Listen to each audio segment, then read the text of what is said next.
اللہم صلی علی محمد وعلی آل محمد کما صلیت علی ابراہیم وعلی آل ابراہیم انک حمید المجید۔ اللہم بارک علی محمد وعلی آل محمد کما بارکت علی ابراہیم وعلی آل ابراہیم انک حمید المجید۔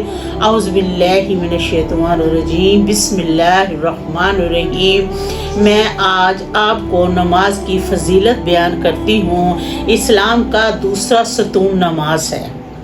قرآن پاک میں جگہ جگہ ایمان کے بعد سب سے زیادہ ذکر نماز قائم کرنے کا ہے۔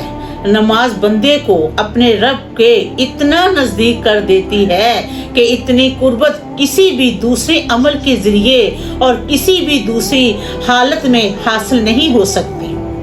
نماز قائم کرنے کی بدولت ہی مسلمان اللہ تعالیٰ کی یاد، اس کا قرب، اس کے حضوری اور اس کے ہم کلامی جیسی نعمتوں سے فیض یاب ہوتا ہے۔ اور سجدہ جو نماز میں کیا جاتا ہے، یہ ایسی حالت ہوتی ہے کہ انسان اپنا ماتھا، اپنی پیشانی جو کہ انسانی جسم کا سب سے معتبر حصہ ہے،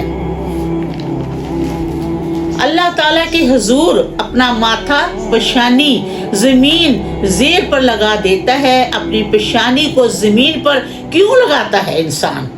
اس لیے کہ وہ ظاہر کرتا ہے کہ میری یہ معتبر پیشانی اللہ تعالیٰ کے آگے زیر ہو چکی ہے۔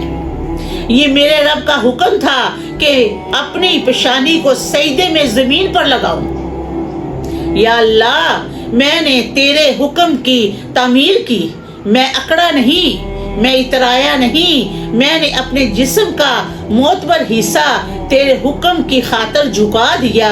یہی وجہ ہے کہ سجدے میں انسان کو اللہ تعالیٰ کا قرب بنا دیتے ہیں، اللہ تعالیٰ کے قربت حاصل ہو جاتی ہے۔ سجدہ کرنے والا انسان اللہ تعالیٰ کا پسندیدہ انسان بن جاتا ہے۔ کیا دین کی روح اور بندگی معراج ان چیزوں کے سوا اور بھی کچھ ہو سکتی ہے؟ ظاہر ہے کہ نہیں ہو سکتی۔ نماز کی بہت زیادہ اہمیت ہے۔ فاطمہ رضی اللہ نے کبھی بھی نماز قضا نہیں فرمائی۔ ہمارے زمانے کی عورتیں کہتی ہیں کہ گھر میں کام زیادہ ہوتا ہے، تھکاوٹ ہو جاتی ہے، نماز پڑھنے کا ٹائم ہی نہیں ملتا اور قرآن پاک کی تلاوت کا بھی ٹائم نہیں ملتا۔ ایک مرتبہ رسول صلی اللہ علیہ وآلہ وسلم اپنی بیٹی فاطمہ رضی اللہ عنہ کے گھر تشریف لائے۔ فاطمہ رضی اللہ عنہ نماز پڑھ رہی تھی، کھڑی ہونے لگی تو نماز کے لیے دھڑم کر کے نیچے گر پڑی، پھر کھڑی ہونے لگی تو پھر گر گئی، پھر کھڑے ہونے لگی تو پھر گر گئی۔ 5 مرتبہ ایسا ہی ہوا۔ نماز ادا کرنے کے بعد آپ صلی اللہ علیہ وآلہ وسلم نے اپنی بیٹی سے پوچھا، فاطمہ کیا ہوا، کیا بات ہے؟ تو فاطمہ نے عرض کی، یا رسول اللہ صلی اللہ علیہ وآلہ وسلم، آپ کی بیٹی کے گھر میں 5 دن سے فاقہ ہے۔ وہ فاطمہ جو جنت میں سب عورتوں کی سردار ہے، ان کا یہ حال ہے۔